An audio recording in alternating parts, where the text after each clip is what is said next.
Hello, listeners. Welcome to H2O and Beyond.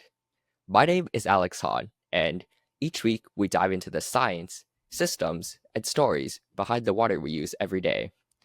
Whether it's pollution, policy, or innovation, we break it all down so anyone can understand what's at stake. In today's episode, we're going to be diving into one of the most important yet overlooked pieces of infrastructure, the wastewater treatment plant. And in order to help us understand how it all works, I'm joined by Mr. Justin Brown, who works at the Metropolitan Water Reclamation District of Chicago.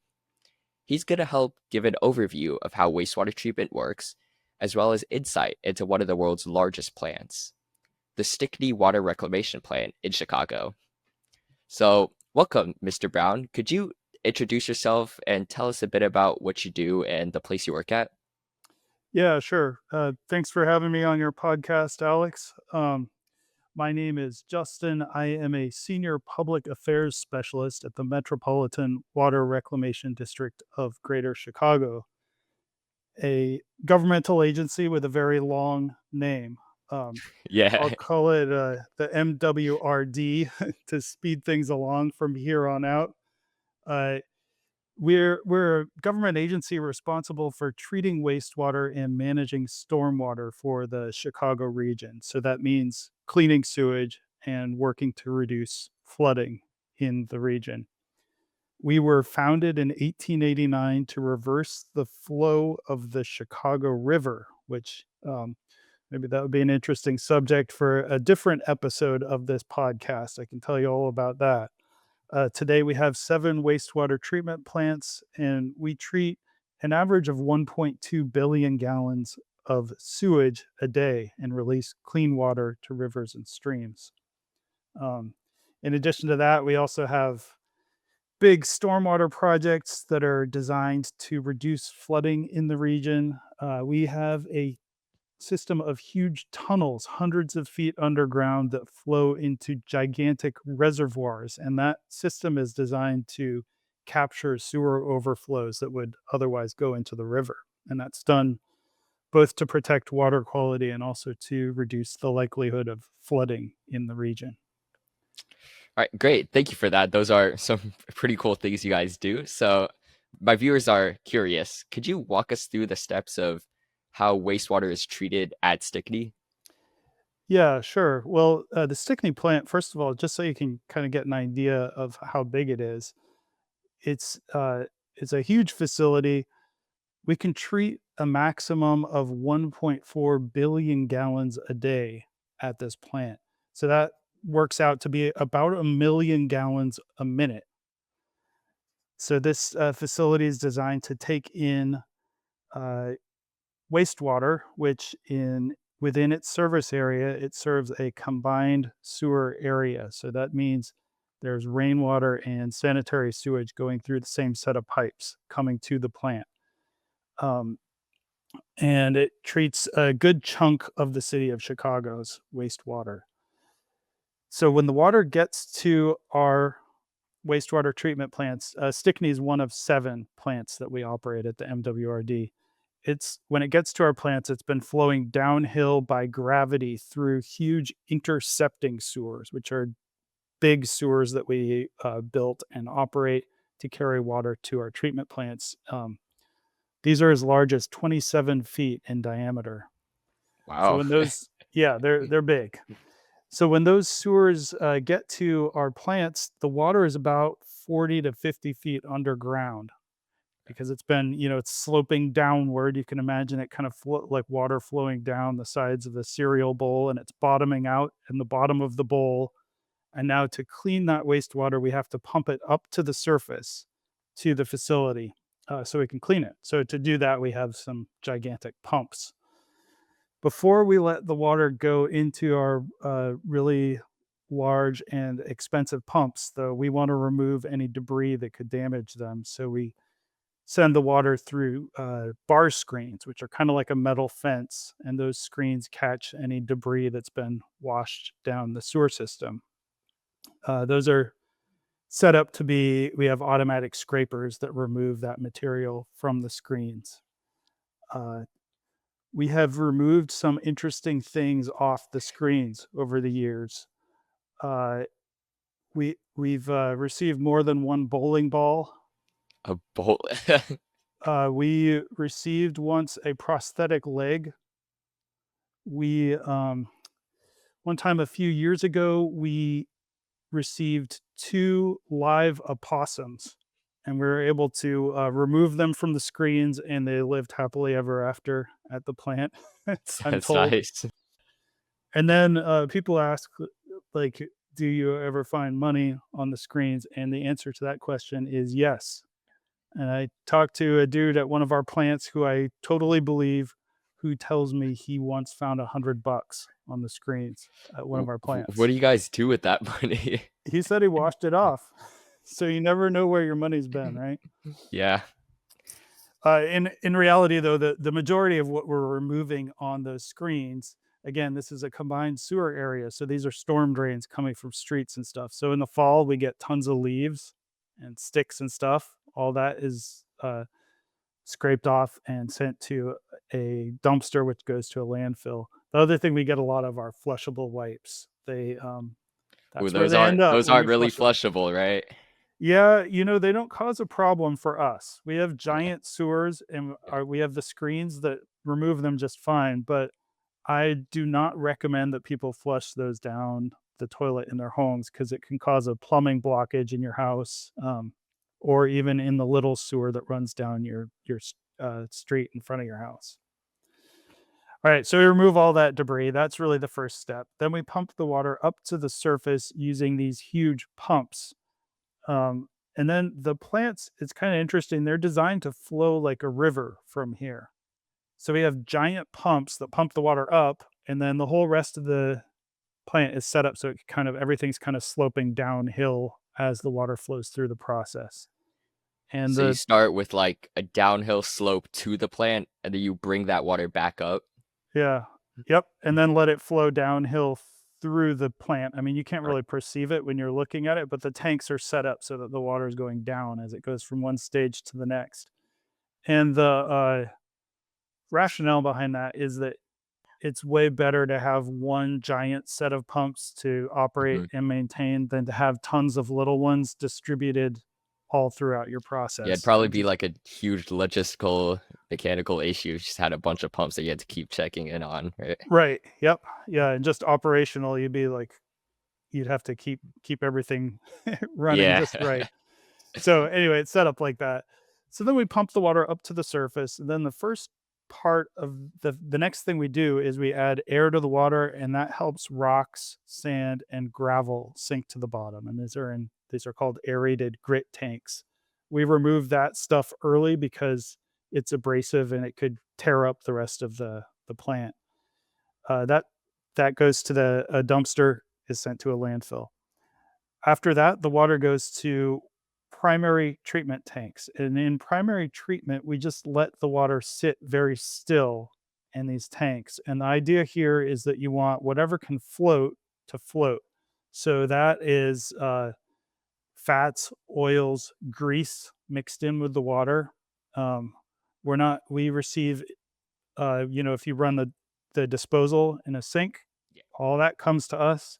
We also have uh, industrial dischargers that send water to us, so food processors and stuff. So we could get, good amount of grease. All that floats to the top, is scraped off and goes to a dumpster, and that's sent to a landfill.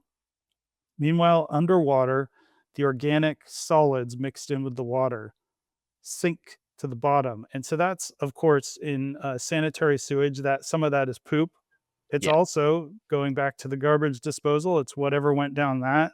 And then also thinking about, if you think about like a food processor or something that's discharging their wastewater to us. So all those organic solids sink to the bottom and they go to a separate solids process. Um, in primary treatment, just by letting the water sit still in these tanks, we can remove 70 to 80% of the solids from the water, which is pretty cool because think back, our Stickney plant is treating 1,000,000 gallons a minute. And so if you can get that water pretty clean without using very much energy at all, So that's it's like a just huge victory. bubbles at this point? You guys pump bubbles and you could get 80% of the solids out? Is that This is not there's no bubbles being pumped in or anything. This is just these okay. tanks are sitting very still, and they're boards that move along that scrape the stuff that floats to the Oh, surface I see. off, and then boards going along the bottom that scrapes that material out the bottom of the So tank. just using the power of gravity and Yep, just separation? gravity. Yep. And that's a huge victory if you're treating that much wastewater. Like the to be able to do that expending minimal energy is pretty cool. Yeah. But now the water at the end of primary treatment, the water is not clean yet. There is still dissolved solids Mhm. and suspended solids. So like microscopic fragments that would never sink. Like you could just let it sit in a cup and it would never settle out. That water would still be quite dirty. Yeah. So the next challenge is how do you get that remaining bit of pollution out that's dissolved in the water and consists of these microscopic particles. And so for the next stage of the process, we actually use a biological process to continue cleaning the water. And so from the primary tank, the water flows into aerated secondary aeration tanks. And what we do there is we aerate the water, and there are aerobic bacteria. So, bacteria that thrive in the presence of oxygen Mhm. that naturally occur in the water. And when we aerate the water, they start to become uh, more active, they start to reproduce, and they begin consuming the pollutants from the water. And the aeration tanks it's kind of like a linear process. The water comes in at one end of the tank and then it flows along. At our Stickney plant, it actually zigzags, the tanks zigzag four Mhm. times.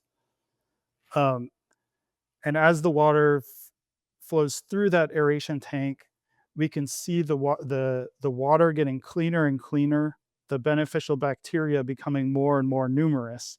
And then when we get to the end of that aeration tank, the beneficial bacteria have run out of their food because they've basically cleaned the water. Yeah, They've eaten ate it all, everything out of yeah. it. Um, and the bacteria that we optimize our process for have a behavior called flocculation. And so what happens is they run out of food and they go into like a dormant state. And when they go dormant, they form these little clumps, these flock particles. Mhm. And once they've clumped like that, they're actually able to sink. And that's what happens in the next stage of the process in final settling tanks. So at that stage, they all sink to the bottom. And from the final settling tanks, we let just the top inch or so of water flow out of the tank. This, the flocculation process, the bacteria all settle to the bottom, and then the clean water's on top, and then that's what you scrape off, from my understanding? Yeah, we don't scrape it off. We just kind of let it Oh, flow okay, out the okay. top by gravity. And then, interestingly, the bacteria that have sunk to the bottom. This is one instance where we have airlifts. It's basically a type of pump, and they are sent back to the beginning of the aeration tank, and they're not Give they're them their food back? yeah. And so what we actually do in those aeration tanks is we're saturating the water with beneficial bacteria, so we keep that Mhm. population maxed out as much as we can so that they can efficiently clean the water. And when these bacteria, when they eat these, like, dirt, these, particles or what it is they feed on, is there any, like, byproduct they create during the process? Well, they aren't able to eat everything, so there's some Okay. pollutants that they can't remove. And then they can break down one pollutant that's really common in wastewater is ammonia, and that's something that we need to reduce because it's not good for the environment. Yeah. And they actually break down the nitrogen in ammonia to a less noxious form. Mhm. So they do some chemistry for us also. Yeah. Uh, I guess this might be an interesting point to bring this up too. All of our plants operate that we treat wastewater to meet standards that are defined in permits. In here in Illinois, we have permits from the state of Illinois that say exactly what we need to how much we need to clean the water, basically. So we do not clean the water to some random amount that we feel like is a good amount of clean on a given day. There's like very specific targets that we have to hit. Um, and so that's our mission when we come into work at when our folks at our plants come in, they're going in to meet our permit requirements. Um, Also, as a taxpayer funded agency, we don't clean the water beyond what's defined in our permits either. Because Oh, again, you're doing a yeah. million gallons a minute. If you're like, oh, hey, let's try to decrease this one constituent a little bit more, that could add up very, very quickly to huge amounts of energy and resources. Yeah, and this water you treat, it doesn't even go straight to people's homes to drink anyways, right? So is that No, yeah, yeah. the standards that in the permits for our plants, they're river water standards. Okay. Yeah. So what they look at is, if it's going to be harmful to aquatic life or if it poses a risk to people engaging in recreation on the river. So that brings me to the next step of the process. At our plants that discharge to streams where there's recreation likely on the river, during the months when it's likely that people are going to be out there on boats or whatever, we have an additional step called disinfection. And we use a couple different processes at our O'Brien Water Reclamation Plant. We have a UV disinfection facility where we send the water through these arrays of super powerful UV light bulbs, and those light bulbs kill off any remaining bacteria in the water, and then it's released to the stream from there. So you guys send the treated wastewater from Stickney to O'Brien directly? No, Or no, no. Stickney discharges to the sanitary and ship canal that's right beside it. okay. And that's primarily a industrial waterway, so there's not recreation on it. So that disinfection stage isn't required in our permits there. Okay. Yeah, makes Um, sense. yeah, our O'Brien plant is on the north side, and the water that it discharges flows through the city through areas where there's a lot of recreation on the river. So yes, since this water, it doesn't go straight to people's homes. You guys just clean it to the standards set by the government, just enough just enough to hit those, right? Right, Yeah. that's the Yeah. idea, and that's not because we're lazy or because Mhm. we don't that I don't know. It's not. It's simply that as a governmental agency, we're tasked with meeting those permit requirements. So if the permit changes, then we change our processes, and we've certainly done that over the Mhm. years. Um, we're not the authority on setting what those standards are, and we defer to that authority, which in Illinois it's the Illinois EPA. I see, I see. And how long does this process take from the moment the water enters the facility to the moment it exits? It's 8 to 12 hours, and we can there's some wiggle room where we can adjust. Um, we can there's some parameters that we can adjust. I mentioned like at our Stickney plant, we receive stormwater, so we'll see high flow during times when we're getting tons of rainwater coming in, um, and then lower flow obviously on dry days, dry Mhm. weather days.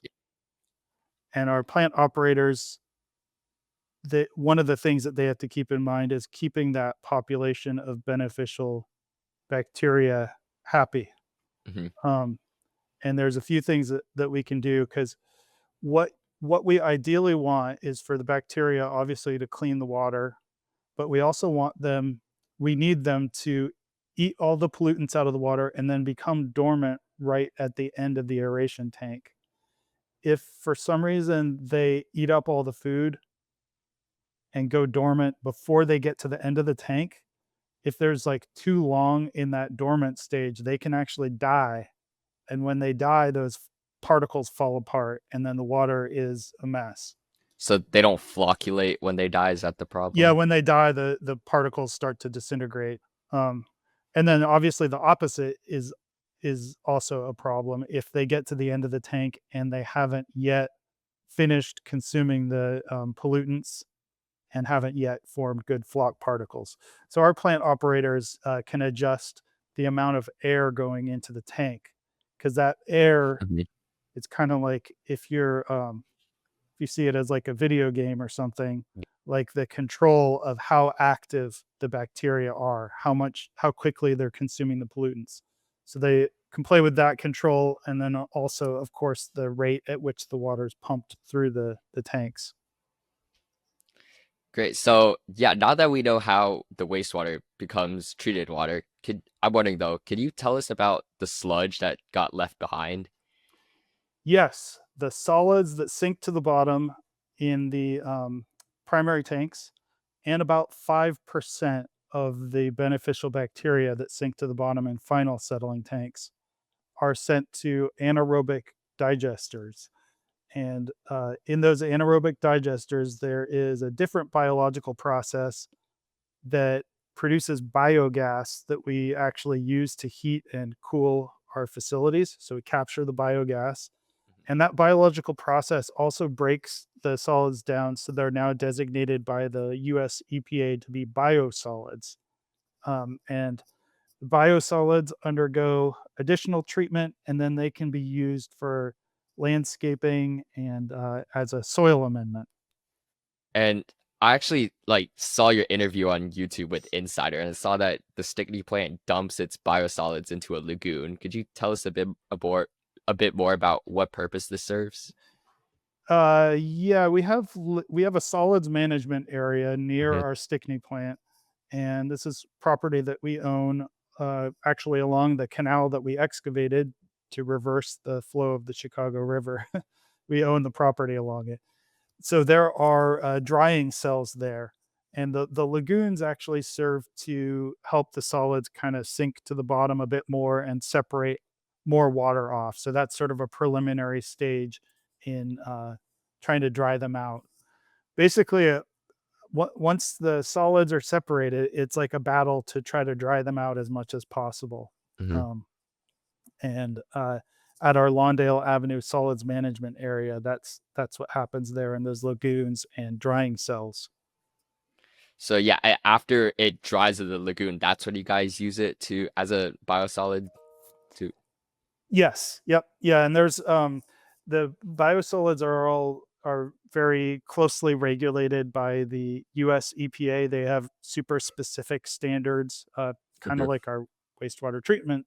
The water that we discharge, the biosolids also have very rigorous standards, and so they're different categories of treatment and different methods of treating them. And then we, of course, test them to confirm that they are complying with all of these standards. And from my research, I know a bunch of the toxins that can't get destroyed during treatment end up in sludge, like, PFAS and heavy metals. What are your thoughts on the risk that these toxins pose when you use these biosolids as a fertilizer? Well, to speaking about metals, Mm. that heavy metals are something that are in our permits that we have to meet for biosolids. So that's something that we're testing for to confirm that they aren't in the product.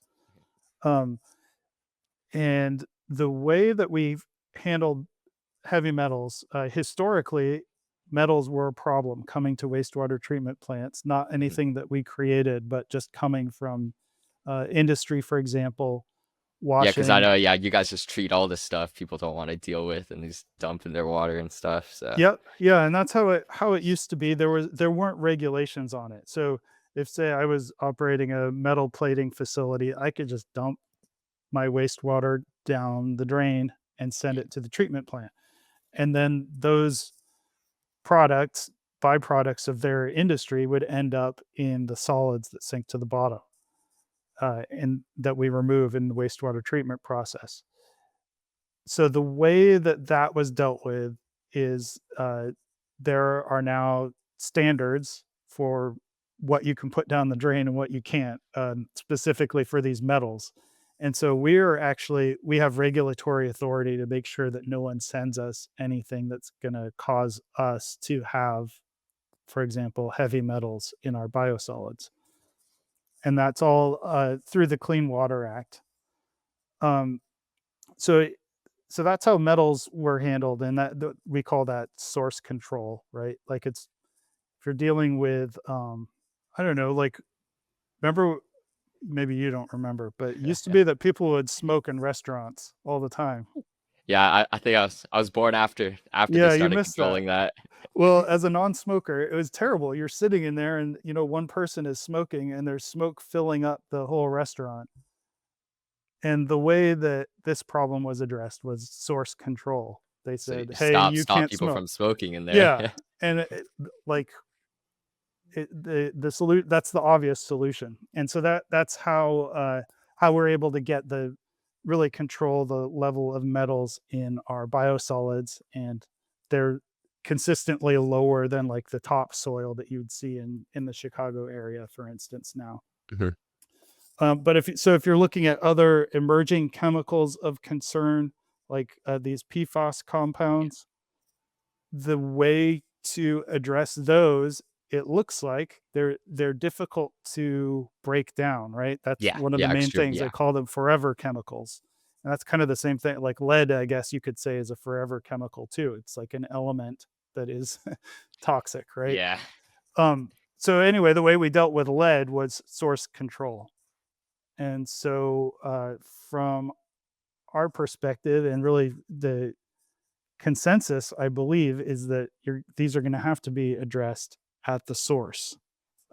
It's not something where you can somehow do some cleanup work at the very end and Yeah, yeah, figure out because I know, some yeah, way. your wastewater treatment plants right now, they're not equipped to break these things down, so Yeah, well, I mean, there's literally there are ways you can destroy them, but it would require immense amounts of energy. Again, if you go back to our million gallons a minute coming through our Stickney yeah, plant, it's yeah.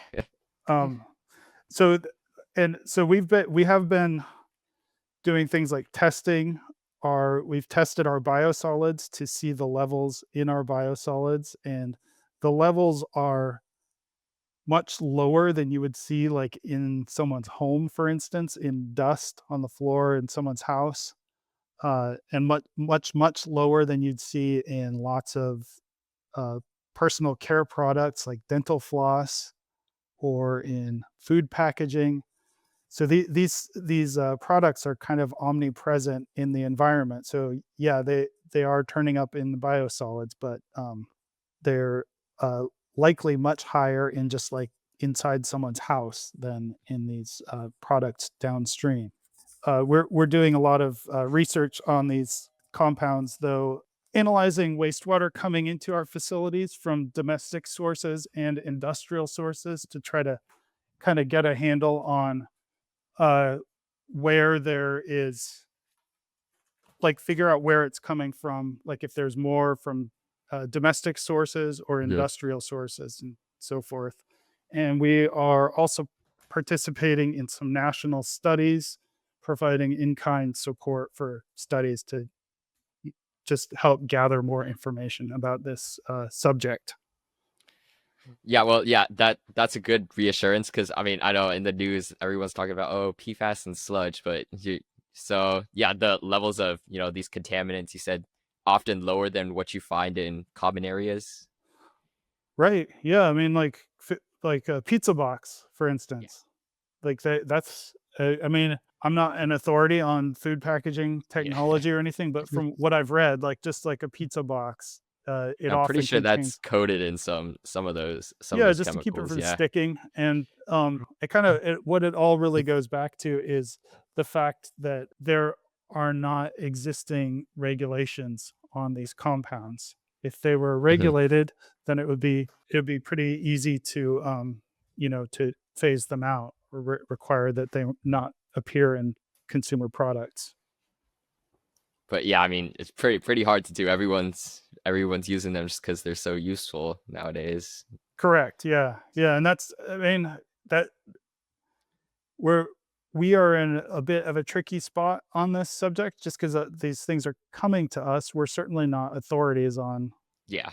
on them, and yeah, so we're doing what we can to try to get more information and build the science about this subject.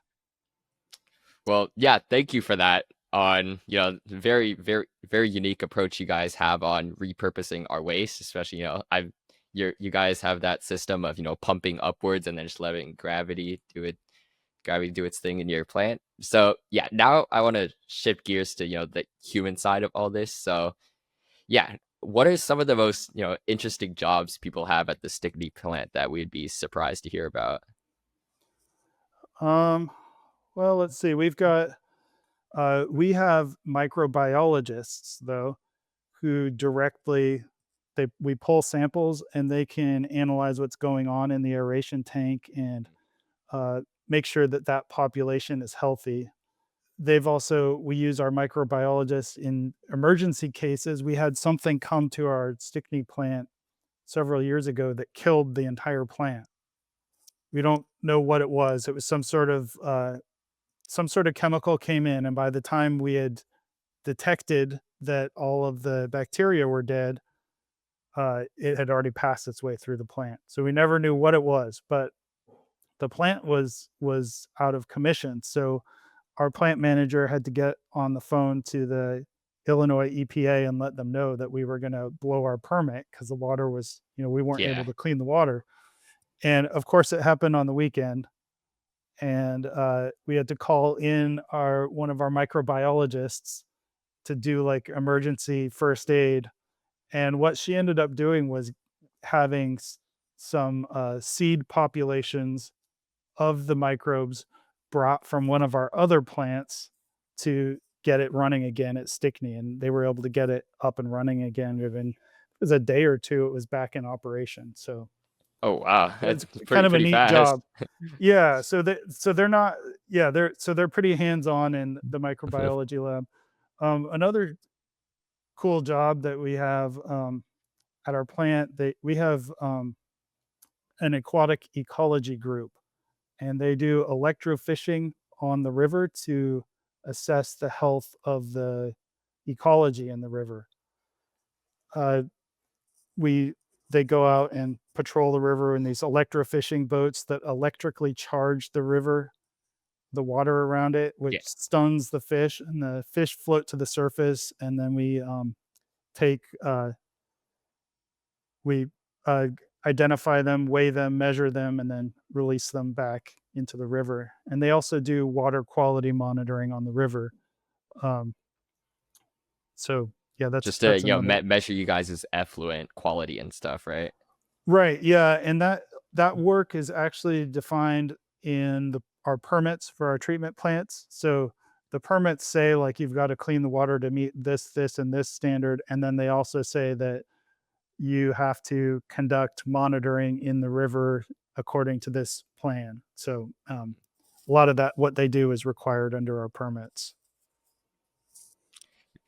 Those are some yeah, those are some pretty interesting jobs. I never knew you could have a microbiologist who could revive bacteria Yeah, no and kidding. Get called in on a Saturday and have to just get oversee. get an entire plan up and running again. And also the electrofishers, I did not know you guys needed those people. Yep. And is there a part of the plant that people would be surprised to learn about? Well, let's see. We have a greenhouse at our Stickney plant where we use that to do some research with biosolids. So there are a lot of pots out with examples of like a typical urban soil, and Hmm. then that soil amended with our biosolids, and we can kind of contrast how the plants are growing in those different media. So that happens at our in our greenhouse. Another thing that we've been very active in over the past several years at our Stickney plant is putting in odor controls. We have neighborhoods around our plants, and we definitely want to be a good neighbor to the folks around us. And certain parts of the plant could potentially produce odors. So we're installing these controls to a lot of it is about identifying where the smell is coming from and Hmm. then running it through some sort of filtration system, sucking the air away. So those are some new things that we've got going on. does the whole plant smell it? It's just certain parts, right? It's yeah, we've got in our monitoring and research group, there are people who are actively working on this, Mhm. specifically.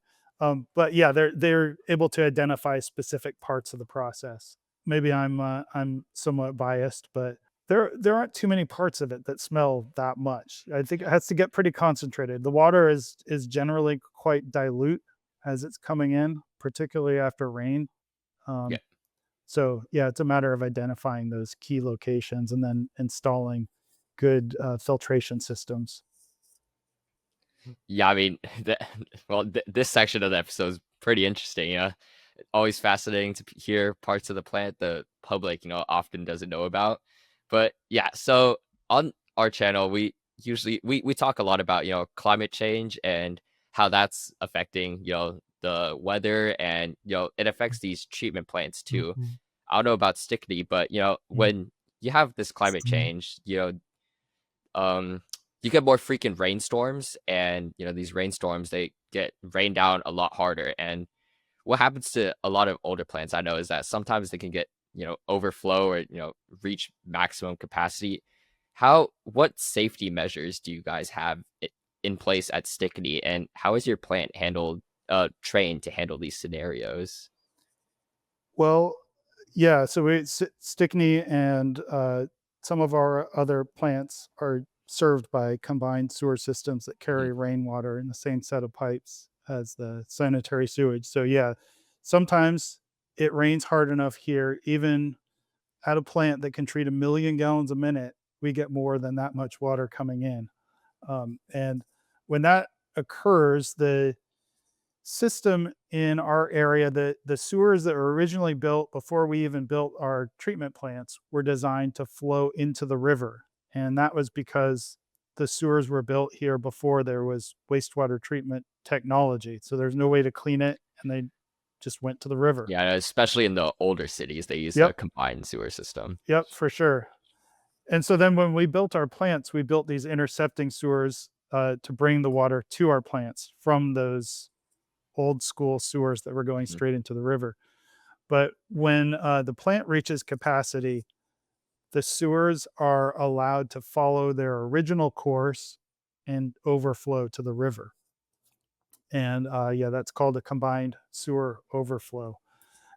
Here in within the Chicago region, we're fortunate because this was identified as a problem here back in the 1960s.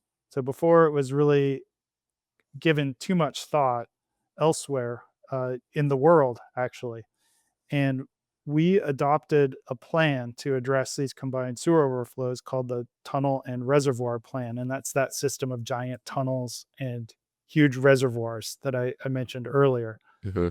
Um, and so we actually, when the Clean Water Act was passed in the early 1970s, there were all these rules. They said, like, okay, everyone's got to fix combined sewer overflows. We already had a plan ready to roll. Like, so we jumped into action in the 1975. We began Mhm. construction of these huge tunnels. And it's this system now that it has a huge capacity. We've got a little bit more on one reservoir to complete, and then we're going to have a capacity of 17.5 billion gallons in this tunnel system and reservoir system. And other cities around the US and actually around the world have now built similar tunnel systems to capture combined sewer overflows. So we kind of came up with this idea that's helping rivers around the world.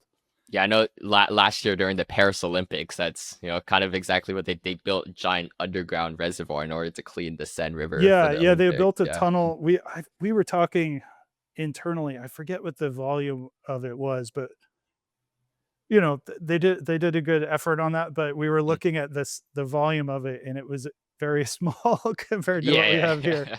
We have a it's a really a huge area. Um, Think, but yeah, they only had, like, a couple of years to fix that before everyone yes, started coming to. yep, they had a tight timeline. And then there are other cities around the US that are now building similar tunnel systems. So that system is working really well for us. in the Calumet area, which is one of the tunnel systems that flows to our Thornton Reservoir, we have not had a single sewer overflow since 2020. Wow. So it's like completely eliminated them. The other large area that's served by the longer stretches of tunnels, that reservoir is still being completed. We're doing it in 2 stages, and once that's complete, we expect to see, big improvements there too. Um, to back up, though, to your question about climate change specifically, when we planned that system, it was in the early 1970s. Yeah. That all the initial planning and engineering work was done back then. So, um, obviously, that didn't account for the potential for changing climate. And what we have seen here is increased, not just like increased rainfall overall, but increased intensity of short over a very short period of time. The problem that that causes is at the MWRD, we operate our big tunnel system and our giant intercepting sewers, which are at the downstream end of the neighborhood sewers running through Hmm. the municipalities, including Chicago and other municipalities in our service area. Anyway, those small neighborhood streets, sewers that run down neighborhood streets, will sometimes get overwhelmed when there's a huge rainstorm. And we'll look at the levels in our intercepting sewers, plenty of room there, plenty of room in the deep tunnel, plenty of room in the river if, say, the sewer had to overflow to the river, yet there is flooding occurring. And that's just because there's not sufficient flow capacity through those Yeah. small sewers. It's like a was it I forgot what the word was, but you just have like that pipe is only so big to Right. It's handle like that. a Yeah. funnel. Yeah, Yeah. yeah, like the funnel, yeah. And so there's a bunch. I mean, the obvious thing you could do to fix that is like make the sewer bigger, but that's easier said than done if you're Yeah. dealing with thousands of miles of sewer. So one thing that we do is we fund green infrastructure projects, and that's a way to like hold rainwater where it falls. There's a number of things you can do, but basically just make the ground more absorbent at the upstream end. Mhm. So you like planting gardens, stuff like that? Yeah, rain gardens, Mhm, permeable pavers where the instead of the water all going straight down a drain where it soaks into the ground. We're big fans of native landscaping. We give away native landscaping seed mixes to folks. You can also install a rain barrel, which is a way to capture the rainwater from the roof of your home in a barrel for mhm. reuse later. And then that's obviously water that's not going into the sewer system. Yeah, well, it sounds like you guys are really prepared for the future, and speaking of which, could you tell us about, like, what sort of things you guys are researching in your lab to help you guys, further your knowledge on, what's happening at the plant and how to plan for the future? So, yeah. Yeah, we've got a few big things that we've done over the years. One just really huge thing is it's the monitoring work that we've done on Chicago area waterways. Uh, because of the work that we've done, the Chicago area rivers are some of the most scientifically studied rivers in the world. We've been collecting the water quality data and fish data using the electrofishing that I talked about earlier since the early 70s. And so we've got this huge data set showing improvements to the ecology and overall water quality in the river. And it's unlike what you can see for a river pretty much anywhere in the world. Mhm, So that's a big one. That's kind of monitoring type work. Another thing that we did in recent years during COVID, we started participating in some national studies doing wastewater surveillance, looking for initially it was just looking for evidence of COVID in the wastewater coming into our mhm. plants. And now those partnerships have expanded and they're looking at other organisms or disease evidence of disease in wastewater in those samples that we provide. Um, we partnered on a project a few years back now to harness the thermal energy of sewage. It, Really? It you know, produces that much heat? Yeah. well, you know how a geothermal system works, Yeah. right? So you Heat basically, from the bottom of the earth heats up water to make yeah. steam. Well, what it actually does is it's like it gives you kind of like a nice average room temperature. Hmm. And so for us here in Chicago, we get like it's kind of brutally hot out there today. Yet But if you but yeah, in the winter it's brutally cold. it's brutally cold. Yet the wastewater coming through our sewer system is it fluctuates a bit, but it's like 50 to 60 degrees year round. Oh wow. So the way that the way that we call it our sewer thermal system, and the way it works is on a hot day like this, we harness the cooling energy of that um, the cold temperature of the wastewater coming in to help cool our plant. And then in the winter, it's the opposite. When it's like super cold out, we can actually use the heat of the wastewater coming in because it's much warmer than the Yeah. ambient temperature outside. And so it just kind of gives our HVAC system an assist. I, I would have never thought about using our own waste to heat our homes. It's Yeah, good untapped energy source there. yeah, you guys. I love hearing about all the new innovative technologies you guys are experimenting with, and doing things that most of us probably would have never thought of. And as we wrap this episode up, is there anything else you would like to say to our listeners? Um, well, one thing I didn't touch on, and that Hmm. I work in the Office of Public Affairs, and one of my duties is to try to get the word out about things that people can do to help Hmm. reduce pollution on their own. So I'll throw out a couple of those for those listeners who live in cold climates where they use road salt or salt their driveway or sidewalk. We have a page on our website about using the right amount of salt and not over salting because that salt runs off into storm drains and ultimately Hmm. ends up at treatment plants. And salt is one of those things that we can't remove from the water using our process. So it ends up going into rivers and streams. Another thing is never flush pharmaceuticals down the drain. Um, Apparently that used to be a thing. Like people would say, well, if you're not going to take the rest of that medicine, Just just flush flush it it. down the drain as if it disappears uh, into nowhere. But of course, all of that would come to our treatment plants, and a lot of those compounds again we can't remove, so it ends up ultimately going into the stream. So those are a couple things. I'd also encourage any of your listeners to check out our website mwrd.org if you want to find out more or see some cool pictures of some of the things that I talked about. but yeah, thank you, Mr. Brown, for joining me on H2 and Beyond. It was a pleasure having you on the show. Thanks a lot, Alex. It was my pleasure.